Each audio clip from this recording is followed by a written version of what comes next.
kitchen. Now, by now, one thing that you'll probably know is how much I enjoy piping cupcakes. And one of my favorite and probably the most popular cupcake that people like to pipe is the buttercream rosette. Now, across social media and the internet recently, I've been seeing different styles of buttercream rosette. So for this week's video, I thought it would be really fun to take a look at how, by using different piping nozzles, you can change the effect of your buttercream rosettes. Now, in this tutorial, I'm going to be piping 4 different cupcakes. So let me know in the comments below which one is your favorite, or is there a piping tip you tend to use to create your own style of buttercream rosettes? Okay, let's get started. So the things I'm going to be using in order to pipe my cupcakes is, first of all, I've got some vanilla cupcakes. Now, I will be putting a link in the description below to all the recipes that I use throughout today's video. So if you want the recipes for those or for my buttercream.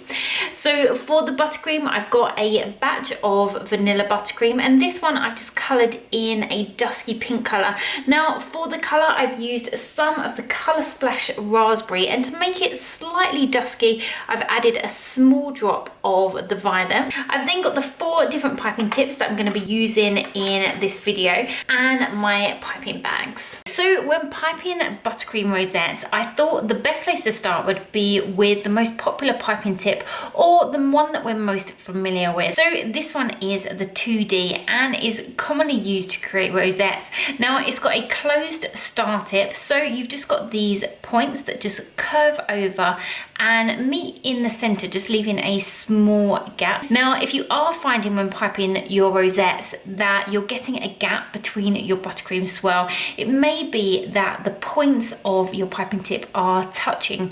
You want to leave a small gap just to allow that buttercream to flow through. So I'm going to start by popping this piping tip into a piping bag. To prepare my piping bag, I'm chopping the end off so that I can pull that piping tip all the way through until it's nice and secure. I'm then going to pop this into a tall glass and just fold over the top to allow me to easily add my buttercream. Now, with my buttercream, I'm just using one colour, but if you did want to use multiple colours, I will put a link in the description below to another piping tips video that I have, which just shows you how you can add multiple colours into your piping bag at once.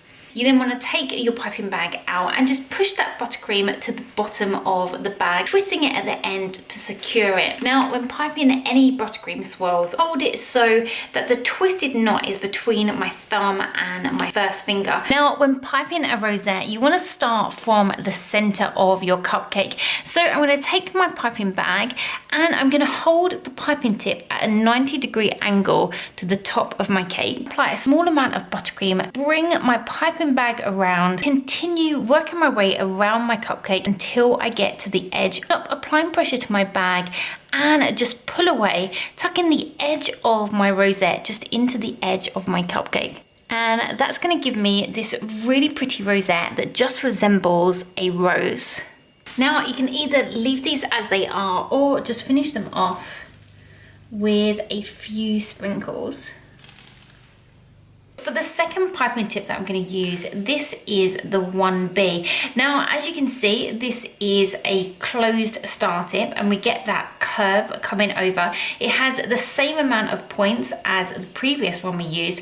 If I bring in the 2D, you can see that the piping tip is a lot bigger and has a slightly bigger opening at the end. So this is going to give us a lot bigger, more modern feel to our rosette. Okay, so taking the 1B piping tip, I'm going to do this in exactly the same way. When I come to the edge of my cupcake, instead of trying to wrap it around the edge of my rosette, I'm actually going to bring it slightly onto the last row of buttercream. So as you can see, this gives us a really bold rosette, which is a lot closer together and slightly less ruffled than the 2D if I bring them both in. So this is just going to give you a bit more of a modern feel to your buttercream rosette.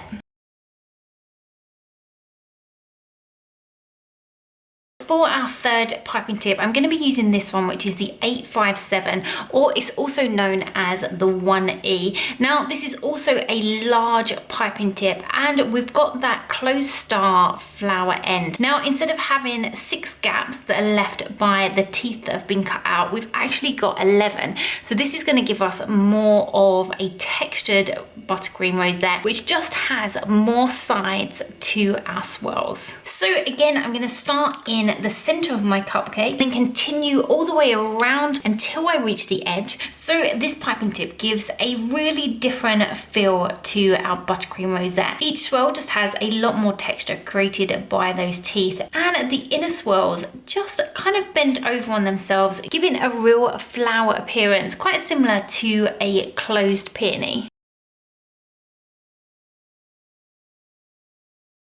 So finally, I'm going to be using the 6B. Now, this is an open star tip, again with a lot of teeth, so we're going to get a nice texture on our rosette, but it's just going to give us a slightly different effect to the closed star tip. Now, if you love piping cupcakes, I will put a link in the description below to some other piping techniques videos. Also, don't forget to subscribe to the Cakes by Lynn's YouTube channel and hit that notification bell, as this will just alert you every time we upload a new video. So there we have the swirl created with the 6B. Now, as you can see, the open star tip gives a slightly different effect. We still get this texture on our buttercream swirl, but the edges just stay a lot more open.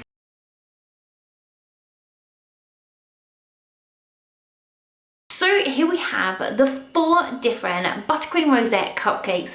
Now, as you can see, just by changing the shape or the size of the nozzle, but piping the cupcakes in exactly the same way, it creates a completely different effect. So next time you come to pipe some buttercream rosettes, hopefully this video will be useful in choosing which piping tip you will prefer to use. I'll also put a link in the description below to all the recipes and the tools that I've used throughout today's video, as well as all my social media so that you can follow me there.